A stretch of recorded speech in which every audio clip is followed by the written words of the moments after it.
বন্ধুর বাড়িতে গিয়ে বন্ধুরই নাবালিকা মেয়ের শ্লীলতাহানির অভিযোগ উঠল একজনের বিরুদ্ধে। পাড়ার মানুষ পাকড়াও করে পুলিশের হাতে তুলে দিয়েছে কুমতলবী বন্ধুকে। থানায় লিখিত অভিযোগ দায়ের করা হয়েছে নাবালিকার অভিভাবক। ঘটনা শনিবার রাতে খোয়াই থানাধীন পশ্চিম গনকি এলাকায়। বিবরণে জানা যায় যে একই থানা এলাকার সোনাতলার জনৈক রাজেশ দেব শনিবার রাতে পশ্চিম গনকিতে তার এক বন্ধুর বাড়িতে যায়। বন্ধুর বাড়িতে রাজেশকে খাওয়ার নিমন্ত্রণ ছিল। বন্ধু ও তার স্ত্রী মিলে রান্নাঘরে বন্ধুর জন্য রান্না করছিলেন, কিন্তু সেই ৫-৭ আইটেমের রান্না করা খাবার আর খাওয়া হলো না বন্ধু রঞ্জিতের। তার আগেই রাজেশকে চলে যেতে হলো পুলিশের হাজতে।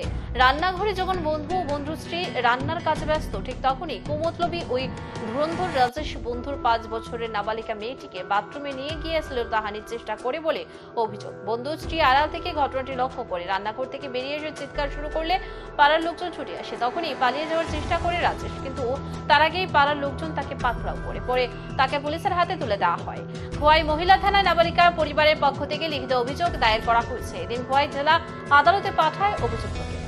আজ 22/9/2024 তারিখে পশ্চিম গনকি থেকে আমাদের কাছে একটা রিটেন কমপ্লেন আসে যে 5 বছরের একটা মেয়ের সাথে নাকি শারীরিক নিগৃহ হয়েছে।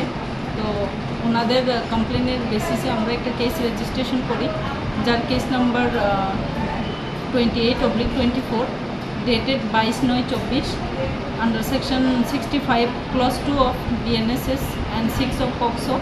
অ্যাকর্ডিংলি রেজিস্টার করার পর আমরা কেস ইনভেস্টিগেশন স্টার্ট করি এবং ডিউরিং ইনভেস্টিগেশন আমরা যে অ্যাকিউজড পার্সনকে অ্যারেস্ট করি।